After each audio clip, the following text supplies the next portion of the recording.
We've got breaking news in the NBA. Ben Simmons telling the Philadelphia front office that he does not want to be a 76er anymore. The Philadelphia Inquirer's Keith Pompey reporting that Simmons does not plan on reporting to Sixers training camp, which is about 4 weeks away.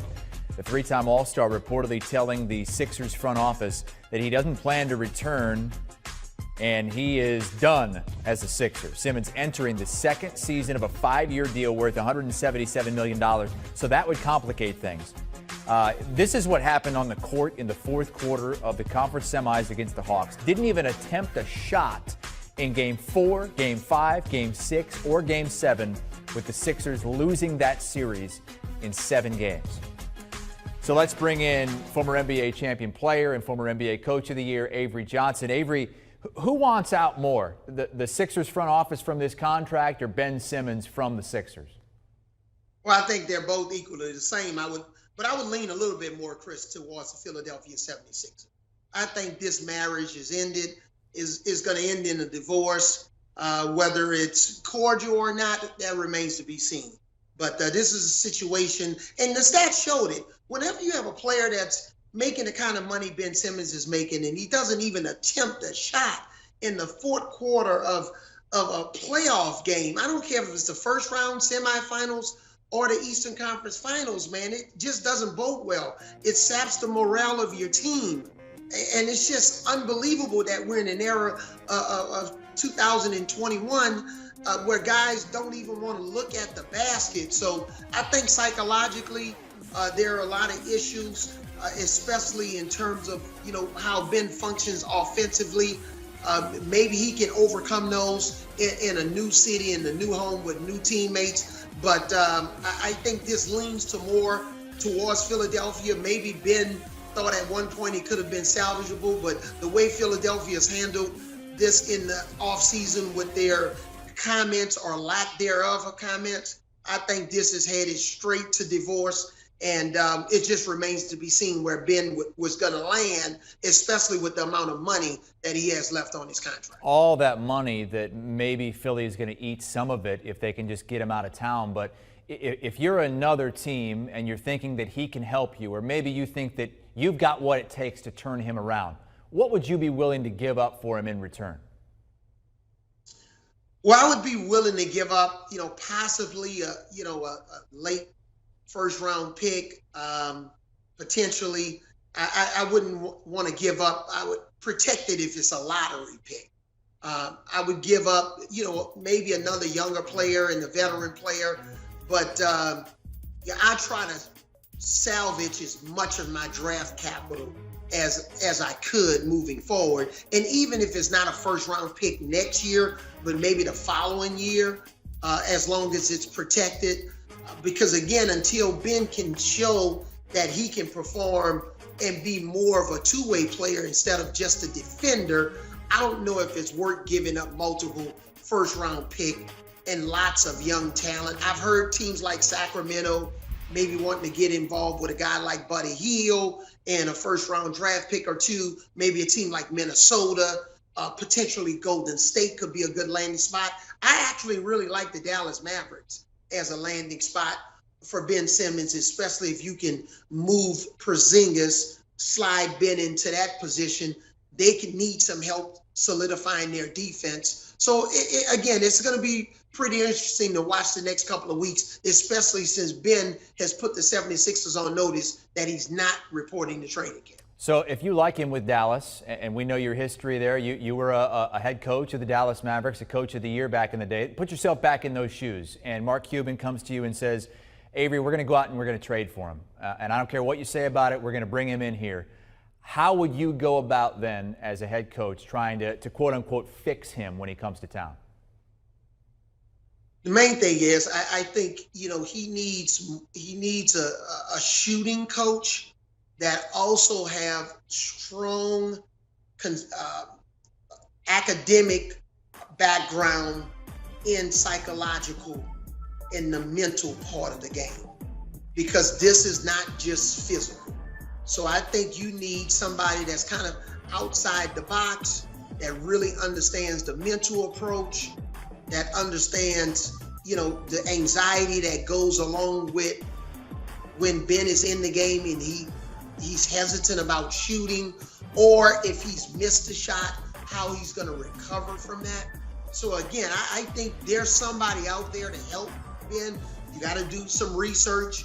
You know, when I played for the Spurs, we had a mental free throw coach.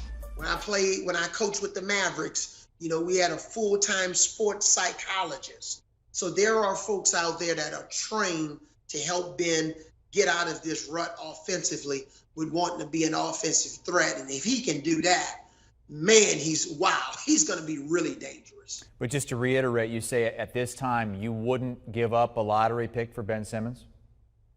No, I wouldn't give up a lottery pick. No. Wow. If it's a late lottery protected, and then it ends up being somewhere in the late 20s or an early second round pick, along with a couple of other players that make sense, then to make the money work, I would consider that. Okay. Avery Johnson on the former #1 overall pick, Ben Simmons, who wants out of Philly, and I think much of Philly wants him out of there as well. Avery, thank you so much. With training camps beginning in about 4 weeks, September the 28th, the regular season beginning October the 19th, and then, of course, You think Ben Simmons can still be a point guard for a championship team like the one you guys want to become? Yeah, David, I don't know that question or the answer to that right now. So I don't know the answer to that. I know the answer to that question.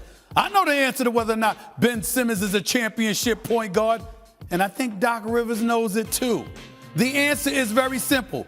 Hell no! Not in Philly, at least, because Ben Simmons' days in Philadelphia are officially over. I'm here to tell y'all that right now. I don't mean just in the Sixers uniform. I mean that Ben Simmons should not risk even being seen in the city this offseason. Trust me on this. I worked in Philadelphia for 17 years. Not at a restaurant, not getting gas. Just go. Go to LA. Go to Australia. Anywhere that isn't Philadelphia. Again, I worked in that city for 17 years of my career. And that town will not get over this. And they shouldn't either, to be honest with you. Ben Simmons owed more than $140 million over the next 4 seasons. And you can't even attempt one shot in any of the last 4 fourth quarters of an Eastern Conference semifinal series. Not one. Not one shot. Not one shot attempt in the fourth quarter. Passing up an easy dunk in the final minutes. He's a liability in crunch time. The worst free throw percentage in the history of the NBA postseason for anyone with at least 70 attempts. Ben Simmons shot 34.2% from the line. 34.2%. You want to talk about Philly fans? A lot of Philly fans could shoot better than 34% from the free throw line. I'll tell you that much. Ben Simmons, this brother shooting free throws, to me, is no different than Charles Barkley swinging a golf club. You know, with the hitch? You know that? It's no different. It's no difference. Ben Simmons scored only 5 points in Game 7.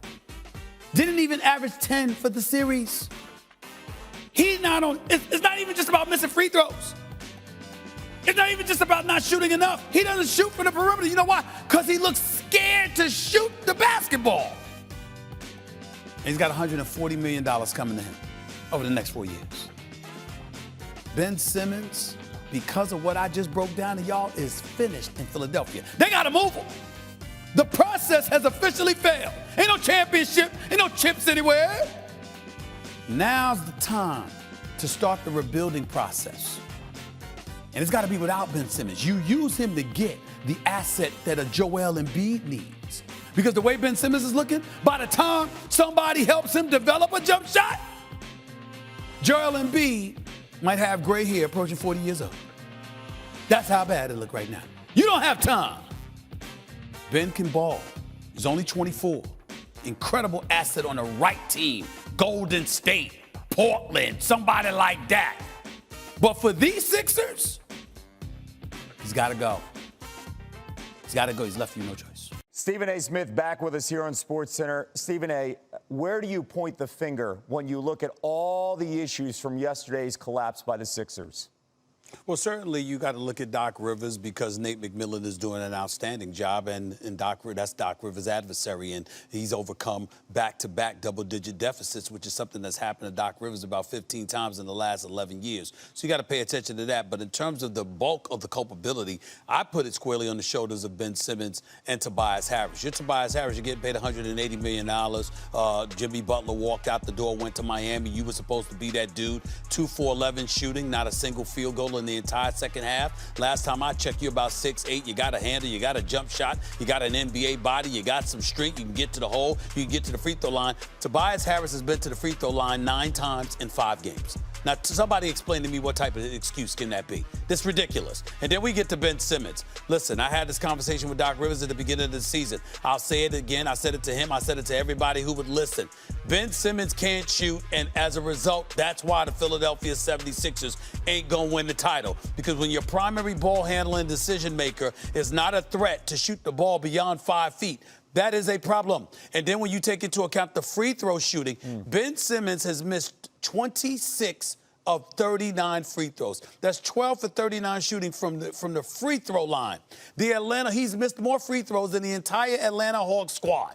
It's just embarrassing, it's pathetic, it's inexcusable, and it makes you wonder what the hell these people are doing in their offseason. My God. What could you possibly say to explain that away, shooting 41% from the free throw line? That's worse than Shaq used to do, worse than Wilt Chamberlain used to do.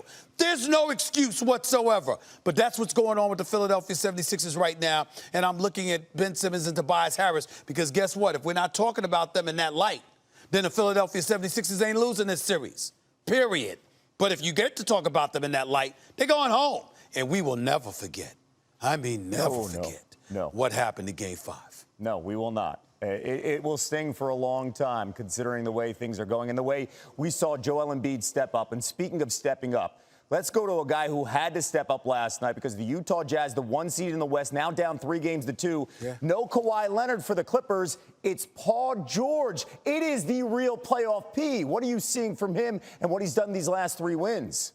It's been spectacular. Over the last 3 games, he scored 31, 31, and 37, respectively. Last night was an incredible performance on his part, considering the fact that he was absent. Kawhi Leonard and the pressure of the world mounting on him and the organization. This is a franchise that has never been to the conference finals. Nobody believed they would win a Game 7 in Utah, pretty much. Not if Donovan Mitchell is healthy. That made Game 5 significantly more pivotal because that way, if you win Game 6, the series is over, and that's at the Staples Center tomorrow night, where I will be, by the way. In the end, what it comes down to is that Paul George reminded you of the kind of things he was doing in Indiana. He was taking the ball to the basket. He was using his strength, his size to take advantage of smaller individuals. Even some of the bigger dudes, he was using his quickness and his speed to get to the rack and to do damage there. He wasn't settling for anything. He wasn't playing soft. He was going for it. And so the guy that they call Pandemic P turned into Playoff P and really, really reminded us of what the hell he's capable of. And as a result, not only can you now not imagine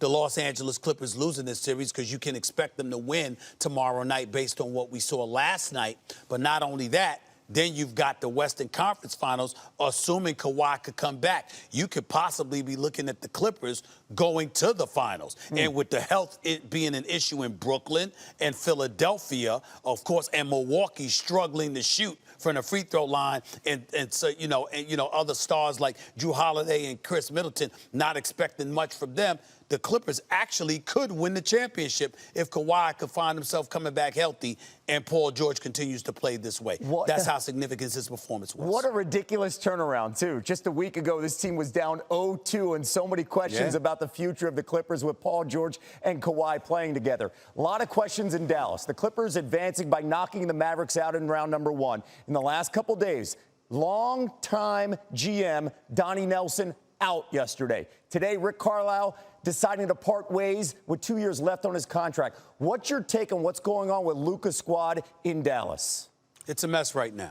And we don't like to say that because we like Mark Cuban, but it's a damn mess in Dallas. And it's not because of the Cowboys. It's because of Mark Cuban and the Dallas Mavericks. You've got a guy that's an analytics dude that you've been listening to, and unfortunately, he appears to have alienated some folks. If you listen to and read the articles that have been written about it, Donnie Nelson, after 24 years as the GM, he's out. And 2 days later or a day and a half later, Rick Carlisle walks out of the door after 13 years on the job. He'll have another job. You'll hear about Indiana. You'll hear about Portland. You should be hearing about Boston because that's a team that should give him a look. But in the end, this is about change that needed to take place in Big D because Luka Doncic needs to be made to be happy. And he clearly is not happy going home in the first round, which they've done 6 times in the last 10 years. And the other 4, they haven't even made the playoffs since winning the title in 2011. I have no problem with change. I think Rick Carlisle needs to be coaching somewhere else. So I'm happy for him, and he's made that decision.